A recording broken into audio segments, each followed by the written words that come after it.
টাকাগুলো নষ্ট হয়ে গেছে। আমার কাছে ভদ্রমাপ ছিল, আমার যে ব্যক্তিগুলো বিক্রি করা টাইম দিতে। স্যার আপনি বললেন 4 লাখের মধ্যে 2 লাখও দেবো, তাই বললেন। কালকে এরকম প্রোগ্রাম হবে, সেটা তো আমি বললেন, আমি বললাম শরীর খারাপ স্যার কবে থেকে আমরা বলছি 2 লক্ষ টাকা।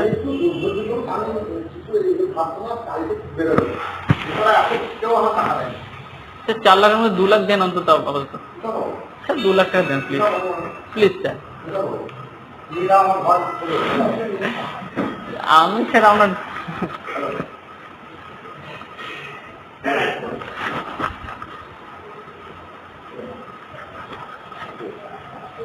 এখন আমি খবর যখন দেবো তখন স্যার একটু কথা বলুন স্যার।